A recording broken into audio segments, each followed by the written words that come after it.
Welcome to my channel. और आज हम क्वेश्चन पेपर 2019 के न्यूमेरिकल सोल्व करेंगे। अब जैसे सेट 5 का लास्ट न्यूमेरिकल है, ठीक है ना। देखो किस तरीके से कि यूजिंग एलिमेंट्री रो ट्रांसफॉर्मेशन, वही बात है +2 में, ठीक है ना। रो ट्रांसफॉर्मेशन की बात होती है, इनवर्स निकालना है।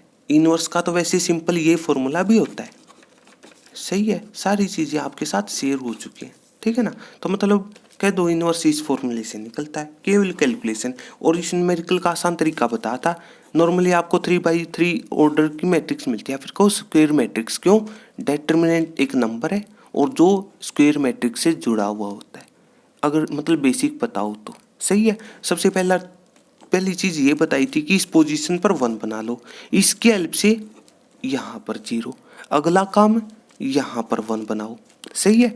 उससे अगला स्टेप इस 1 के हेल्प से इन दोनों को 0 बना लो, और लास्ट यहाँ पर 1, और इससे लास्ट स्टेप इस 1 के हेल्प से दोनों को 0 बना लो। ये है आसान तरीका, सही बात है, ठीक है ना। मतलब ये ट्रिक है ताकि यहाँ पर क्या बन जाए, आइडेंटिटी।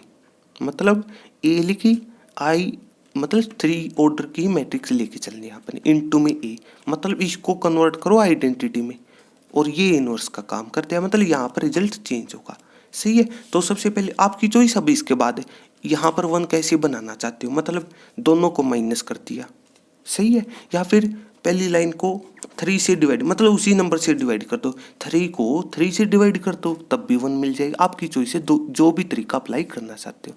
और ये कैलकुलेशन है, इस टाइप का कोई भी न्यूमेरिकल चेक कर लेना आप, केवल कैलकुलेशन है। यहाँ पर मेन बात क्या होती है, एक टाइम पर केवल 2 रो के ऑपरेशन या फिर 2 कॉलम के ही ऑपरेशन यूज होते हैं। मतलब मिक्सअप मत कर देना कभी भी, रो या फिर कॉलम के कहीं पर भी एक टाइम पर। मेन ये बात भी है, सही है।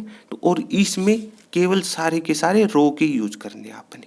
तो इस तरीके आगे कैलकुलेशन है, पोज करके आप चेक कर सकते हो, सही बात है। और आगे की कैलकुलेशन कुछ इस तरीके से रहेगी, मतलब उसी नंबर से डिवाइड कर दो, ठीक है ना। R2 को मतलब यहाँ पर 1 बनाने का तरीका, जैसे 9 था, 9 को 9 से डिवाइड कर दो। लास्ट स्टेप में इस पोजीशन पर 9 था, वो आपकी चॉइस है, ठीक है ना। तो बस इस तरीके से एक टाइम पर केवल 2, और 2 में भी खास बात तीसरे की हेल्प से। जैसे हम R1 और R3 ऑपरेट कर रहे हैं इस स्टेप में, मतलब तीसरे की हेल्प से, R2 की हेल्प से सोल्व करना है। मतलब कहीं पर भी दोबारा वही वर्ड यूज मत कर देना। मेन ये बात भी है, केवल 2 बातों का ही ध्यान रखना आपने।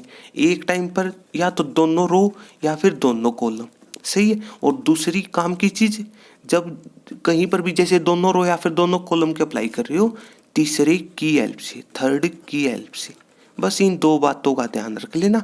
हर न्यूमेरिकल आसान लगेगा, केवल कैलकुलेशन बच जाती है। जितनी फास्ट होगी उतना ही फायदा है, ठीक है ना। कैलकुलेशन आसान होगी और कुछ भी नहीं, ठीक है ना। तो ये और टाइम बचेगा, सही है। तो इस तरीके से, तो अब इसके बाद इस न्यूमेरिकल की इंटरनल चॉइस भी है, कोई बात नहीं, इसको भी सोल्व कर लेते। देखो किस तरीके से, using matrices solve the following system of linear equation, ये दी हुई है, ठीक है ना। कर दो डायरेक्ट सोल्व। मतलब ए मैट्रिक्स बनेगी जो इनके कोफिशिएंट है, सही है। मतलब मान लो अगर इसमें ये टर्म ना होती तो बीच में -6 की जगह 0 लिखना पड़ता। मेन बात है ये, सही है। तो इस तरीके से, ठीक है ना। और एक्स एक कॉलम मैट्रिक्स होती है, ठीक है ना। कॉलम मैट्रिक्स वो होती है जिसके अंदर केवल एक कॉलम हो। किससे बनेगी? वेरिएबलों से, वेरिएबल एक्स वाई जेड। इस बात का ये मतलब है, शुरू में हमारे पास चॉइस होती है एक्स वाई जेड वाली। मतलब कोई हो सकता है इसी को रीअरेंज करना चाहिए, मतलब इस तरीके से, ठीक है ना। तो मतलब तीनों में चेंज करना है, फिर तीनों में सेम पैटर्न होना चाहिए। नॉर्मली इस टाइप की बातें होती हैं, फिर भी आपको पता होना चाहिए। नॉर्मली न्यूमेरिकल सिंपल मिलती है इस वजह से, सही है। तो बस इसके बाद ए डिटर्मिनेंट निकाल दो आप, ठीक है ना। तो ये डिटर्मिनेंट केवल कैलकुलेशन, सही है। तो सब वो आपकी चॉइस है, मतलब कोई फॉर्मूला कोई प्रॉपर्टी अप्लाई करना चाहो या फिर डायरेक्ट। नॉर्मली हम R1 से एक्सपेंड करते, मेन ये बात याद रखनी है, साइन कन्वेंशन वाली। तो ये चीज़ सही है, ठीक है ना। ये बात आई थी कोफैक्ट, वैसे कोफैक्टर से आती है ये बात, ठीक है ना। वो आप जो डिटर्मिनेंट की प्ले लिस्ट है वहाँ से चेक कर लेना, ये साइन कन्वेंशन क्यों मिलती है हमें, सही है। और R1 का मतलब लेफ्ट से राइट, पहली रो या फिर को हॉरिजॉन्टल। तो मतलब पहले के कोफिशिएंट प्लस फिर माइनस, यहाँ पर 3 था, ये माइनस का क्यों हो चुका है, इन बातों को देख करके। +10 था तो +10 ही रहा। सही, केवल कैलकुलेशन। तो 2 के इंटू में क्या आएगा, आसान तरीका बताया था, रो और कॉलम भूल जाओ, कर दो क्रॉस मल्टीप्लाई। सही है, और इंटू में इनकी, लेकिन नीचे से ऊपर जाओगे माइनस साइन आएगा फॉर्मूले की वजह से। केवल कैलकुलेशन इसी तरीके से। तो बस ए डिटर्मिनेंट है जीरो से अलग, तो जीरो से अलग होने का मतलब, अगर यहाँ से एक बात और लिख सकते हो आप, क्या कि इनवर्स एग्जिस्ट करेगा, अगर लिखना चाहो तो। मेन ये बात भी होती है इस टाइप के न्यूमेरिकल में। सही है, तो मतलब क्यों, इस वजह से। अगर 1/0 हो गया तो इन्फिनिटी का काम कर दे, या फिर नॉट डिफाइंड, डिफाइन होनी चाहिए ये चीज़। तो इस चीज़ का ये मतलब है, ठीक है ना। और एडजॉइंट ऑफ ए वो आपकी चॉइस, यहाँ पर दोनों काम साथ में कर दिए हमने। मतलब हर पोजीशन के लिए डिटरमिनेंट निकाला सबसे पहले। इस 2 के लिए वही कैलकुलेशन है 75, कितना है, केवल कैलकुलेशन यहाँ पर। सही बात है, तो इस तरीके से। लेकिन ये चीज़ है फिर, सही है, तो इस तरीके से। और यहाँ पर देखो इनका रिजल्ट आएगा -110, प्लस का क्यों हुआ,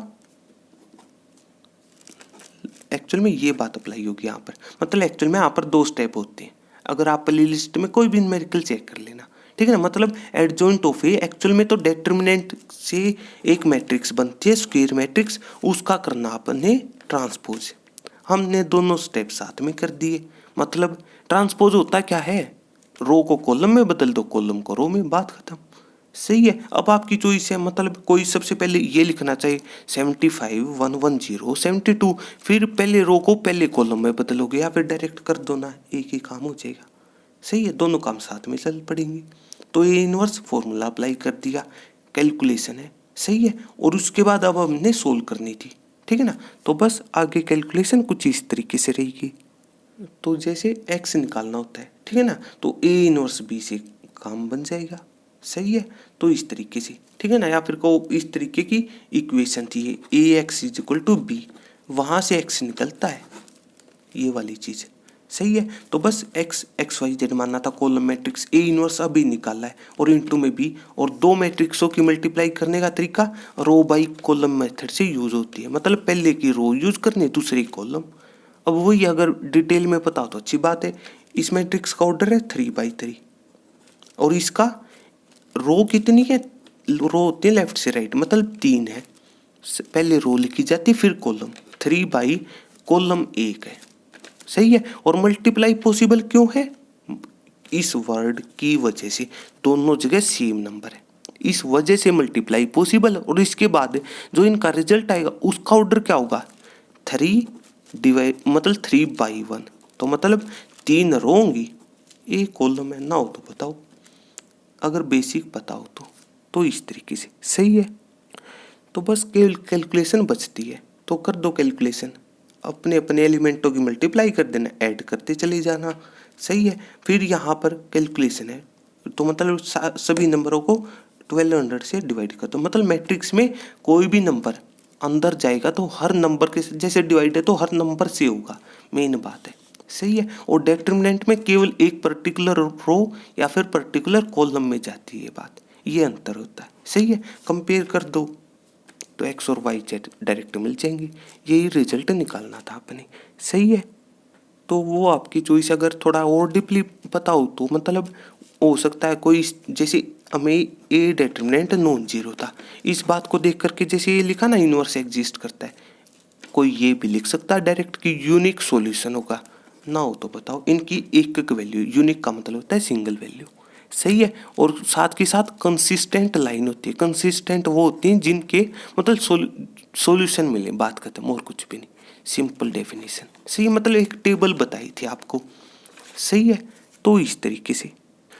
तो बस हाँ चलो, वो टेबल ठीक है ना, वो आप प्ले लिस्ट के अंदर भी चेक कर सकते हो, या फिर तो मतलब टोटल एक मेन बात है, ठीक है ना। तो मतलब सेट 5 के सारे मतलब इस तरीके से न्यूमेरिकल रहेंगे, मतलब बेसिक अप्लाई किया, ठीक है। अब इसके बाद एक हम प्ले लिस्ट आपके लिए, ठीक है ना, एक प्ले लिस्ट कुछ इस तरीके से डिस्कस हो जाएगी आपके साथ, ठीक है ना। मतलब क्विक रिवीजन की, मतलब +2 क्लास में कितना सोचना आपने।